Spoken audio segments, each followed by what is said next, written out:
Assalamualaikum dan salam sejahtera. Anda bersama saya Ehsan Dahya dan ini agenda awal ni. Langkah paling ampuh memerangi kemunculan varian Omicron ialah pematuhan terhadap prosedur operasi standard ataupun SOP dan juga meningkatkan jumlah penerima dos penggalak. Dan kita tiada pilihan sebenarnya dan perlu berhadapan dengan Omicron ataupun varian-varian lain yang bermutasi, dan pematuhan terhadap SOP pencegahan adalah sangat penting di samping liputan vaksin yang tinggi serta memberi perhatian kepada pengambilan dos penggalak. Mungkin ada dalam kalangan kita yang masih belum mengambil dos penggalak disebabkan beberapa faktor, sama ada kerisauan, masalah kesihatan dan sebagainya. Jadi kita nak bercakap dengan lebih lanjut berkaitan dengan kepentingan dos penggalak ini bersama-sama saya Dr. Diana Mahat yang merupakan pakar perubatan kesihatan awam bahagian kawalan penyakit Kementerian Kesihatan Malaysia. Assalamualaikum doktor. Waalaikumsalam, Ihsan. Ya, baik, terima kasih doktor kerana bersama dengan agenda awal ni, dan saya percaya doktor antara frontliner dan telah pun mengambil dos penggalak, dan juga mungkin ribuan ataupun jutaan rakyat Malaysia yang telah pun menerima dos penggalak ketika ini. Tetapi mungkin ada dalam kalangan dan juga segelintir kita yang masih ragu-ragu berkaitan dengan dos penggalak dan sebagainya. Ada yang mendapat appointment ataupun janji temu tetapi tidak melaksanakan ataupun tidak menunaikannya untuk mengambil dos penggalak. Kenapa dan bagaimana sebenarnya doktor untuk kita memahami situasi dan juga keadaan semasa berkaitan dengan penerimaan dos penggalak dalam kalangan rakyat Malaysia ketika ini dan juga hari ini doktor?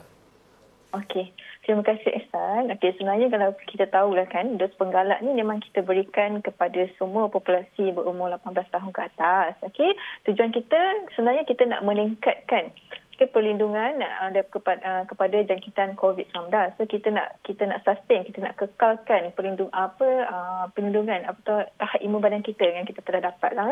Okey, so kalau dulu kita start bagi dos penggalak ni semasa 13 Oktober. Okey, masa mula-mula tu kita beri kepada beberapa golongan tertentu lah, macam kita bagi pada anggota kesihatan, warga emas. Okey, sekarang ni kita boleh beri kepada 18 tahun ke atas. Okey, masa mula-mula memang agak slow penerimaan dos penggalak, tetapi sehingga hari ini kita ada lebih kurang 8.6 juta ataupun 36% daripada populasi dewasa telah mengambil dos penggalak. So sambutan sebenarnya amat menggalakkan, cuma mungkin ada setengah orang yang mungkin menolak kerana mereka ragu-ragu dengan keberkesanan vaksin ataupun dos penggalak.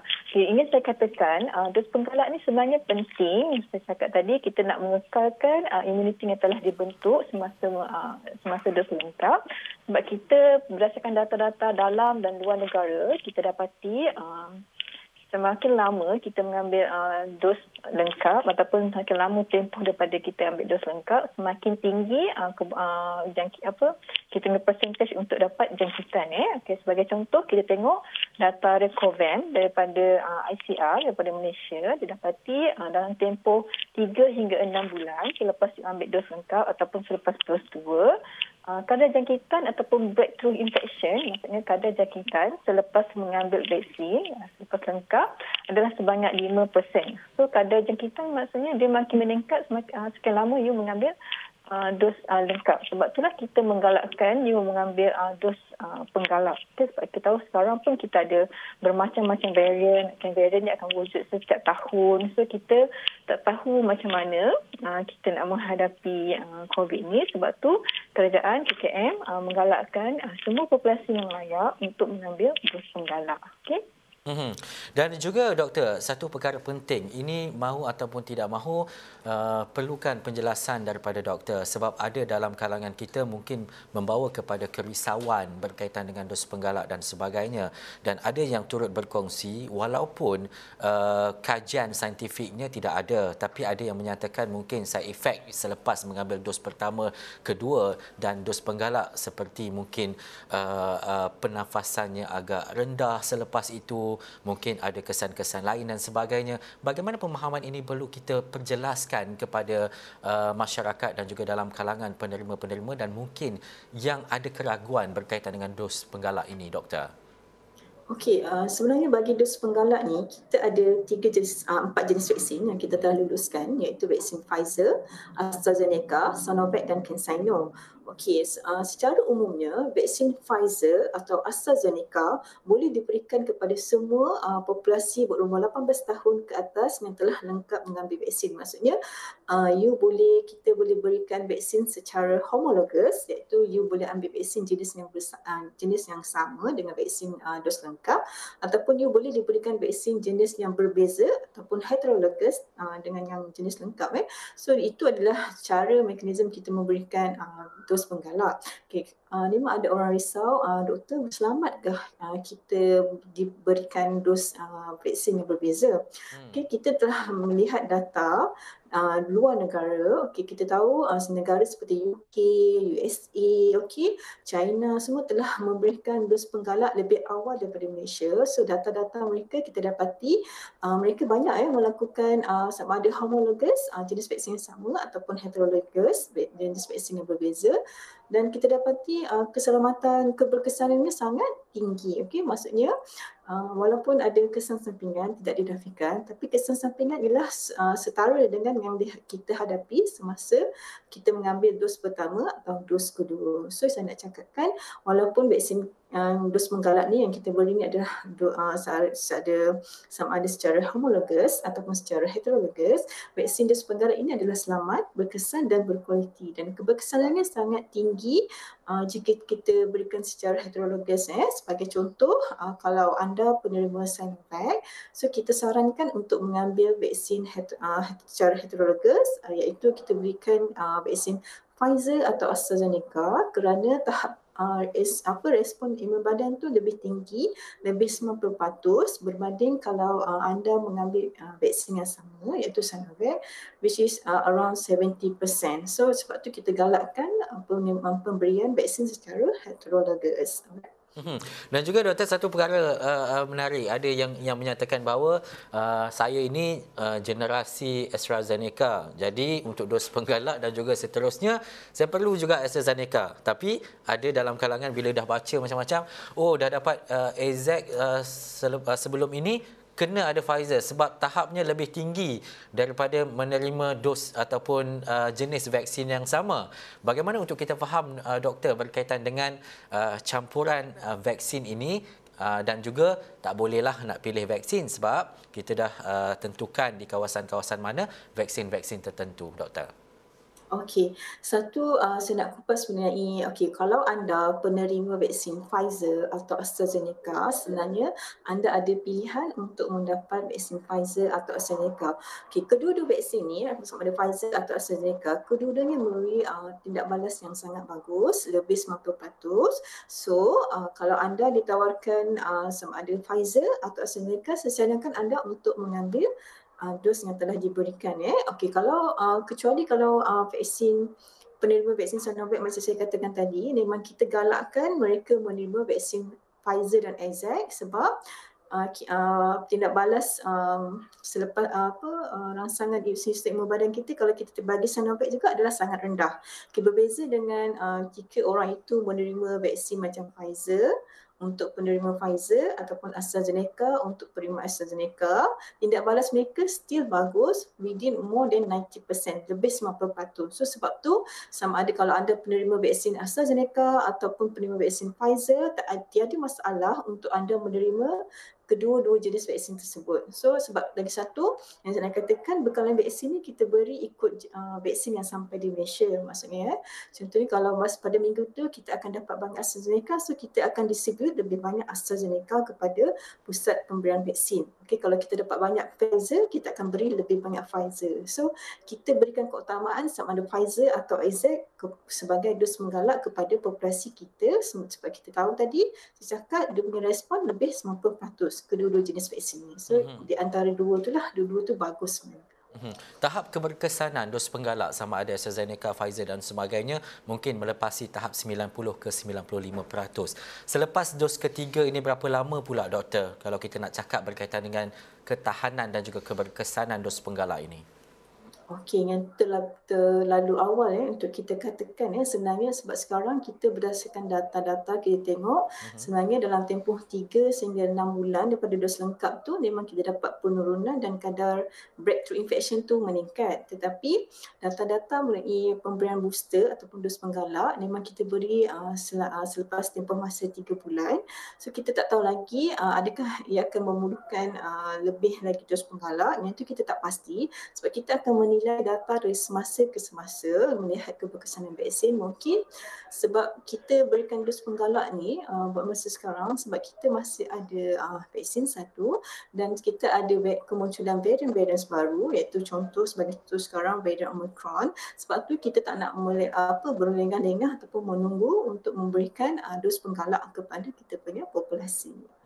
Dan juga doktor, apa kesan dan juga apa yang mungkin akan berlaku kepada mereka yang telah pun kita tinggalkan sekejap bagi mereka yang belum lagi mengambil sebarang suntikan ataupun vaksin, tetapi selepas suntikan pertama, kedua dan ketiga, bagaimana tahap keberkesanan ini dapat membantu sistem imunisasi kita dari pada kes-kes yang mungkin kritikal disebabkan COVID-19. Bagaimana dos penggalak ini memberi impak yang cukup besar?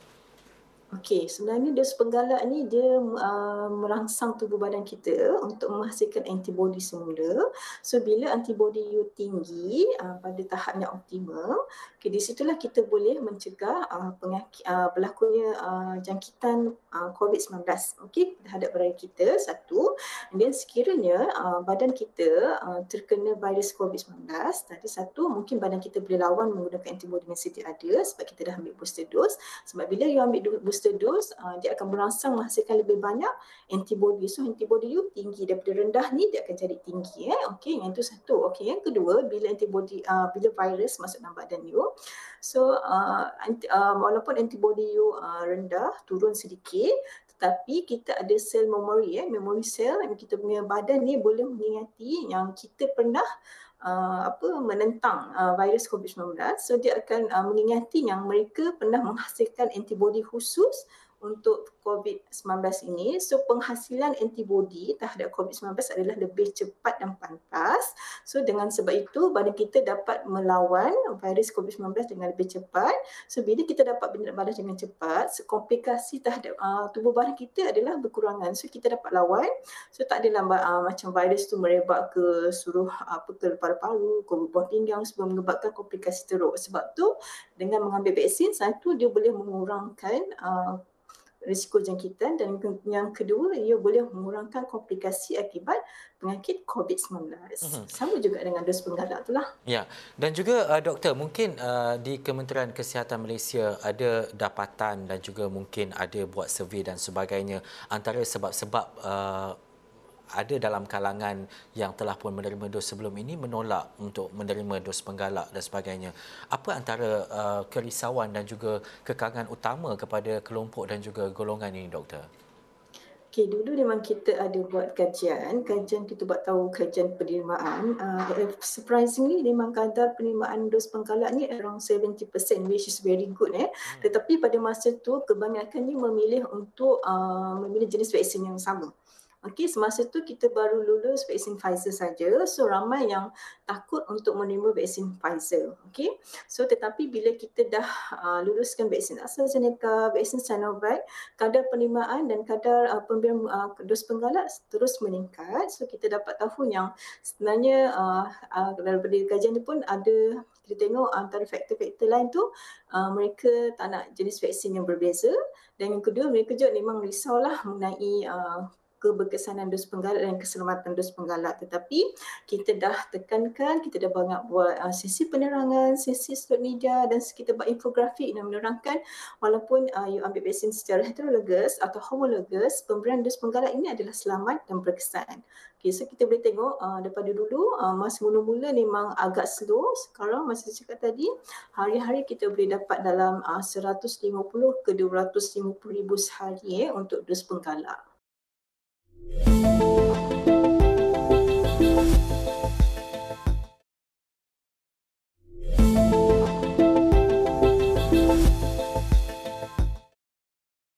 Dan juga mungkin doktor, selepas ini kita akan dapat jumlah yang lebih besar apabila bermula 15 hari bulan PPV Mega seperti sebelum ini yang ada di WTC, di Axiata Arena, di IDCC dan juga di Soka Gakkai di Kelang juga, antara mungkin penyumbang terbesar selepas ini. Bagaimana doktor melihat kepada mungkin kerancakan penerima dos booster selepas pembukaan PPV Mega pada 15 hari bulan nanti, doktor? Okey, betul. Memang kita bagi meningkatkan kapasiti pemberian dos menggalak khususnya di Lembah Kelang, sebab dulu kalau Ihsan ingat dulu masa bulan 7, bulan 8 kita buka PPV Mega untuk meningkatkan liputan imunisasi. Masa tu kes kita tengah banyak, so kita tak ada cara lain, memang kita buka PPV Mega. So sekarang kita tetap buka PPV, kita panggil PPV integrasi di 4 tempat di Lembah Kelang kita pilih. Macam tadi World Trade Center, Axiata Arena, Soka Gakkai Kelang dan juga IDCC, semuanya dengan kapasiti harian sebanyak 23,000. Berdasarkan respon, sebab kita dah bagi temu janji 1 minggu yang lepas, berdasarkan respon sebanyak 85% telah bersetuju, telah memberikan respon untuk datang mengambil dos penggalak. So sambutan sangat menggalakkan, dan sebenarnya kita tawarkan, kita beri keutamaan kepada penerima AstraZeneca dan penerima Sinovac, sebab dulu kita ingat kita buka AstraZeneca untuk orang awam, dan juga di Lembah Kelang banyak juga penerima Sinovac. Kalau nak ingat, kita untuk penerima Sinovac dan AstraZeneca ni selepas 3 bulan mereka layak untuk mendapat dos penggalak. Sebab tu bila kita kaji, kita lihat keperluan untuk membuka PPP integrasi ataupun PPP yang besar ni perlu di Lembah Kelang, sebab dia punya target group ataupun kumpulan sasaran adalah tinggi di situ. Sebab tu kita buka.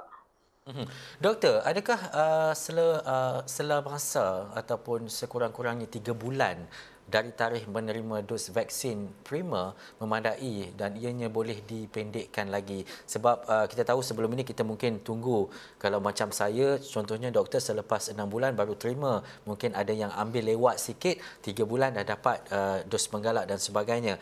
Bagaimana kajian ini dilakukan dan juga mungkin adakah kemungkinan akan dipendekkan lagi selepas ini? Okey. Kalau untuk dos penggalak ni sebenarnya memang kita beri 3 bulan. Kalau you ingat dulu memang kita sarankan 6 bulan, hanya 3 bulan untuk penerima Sinovac. Tetapi berdasarkan data-data terbaru, kajian terbaru dalam Malaysia dan luar Malaysia, kita dapati selamat untuk memberikan tempoh paling minimum kepada 3 bulan. Terutamanya kepada kumpulan yang berisiko tinggi lah, seperti warga emas, warga emas, OKU dan individu komorbid. Sebab tu kita singkatkan kepada 3 bulan. Tapi 3 bulan ni sebenarnya itu ialah tempoh yang memadai untuk kita berikan dos penggalak. So kita takkan pendekkan lagi lah buat masa ni. Kalau dia berbeza kalau dos penggalak ataupun atau dos tambahan ataupun additional dos lah, kalau dos ketiga.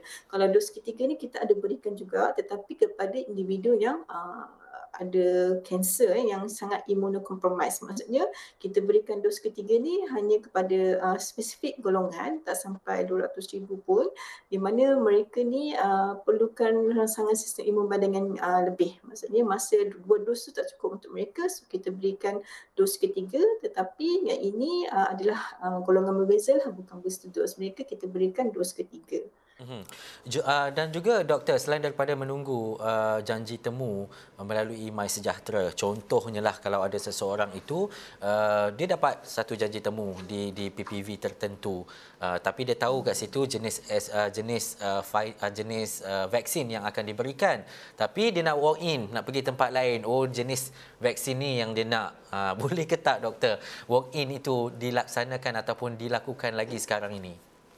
Okey, bagi mereka yang dapat temu janji, disarankan untuk kita ikutlah temu janji itu, tetapi kalau anda tidak berminat, kiranya mahu memilih vaksin, sebenarnya anda boleh membatalkan temu janji and then you beritahu sebab. Sebab di dalam sebab-sebab tu ada sebab yang mengatakan you tak nak vaksin yang ditawarkan.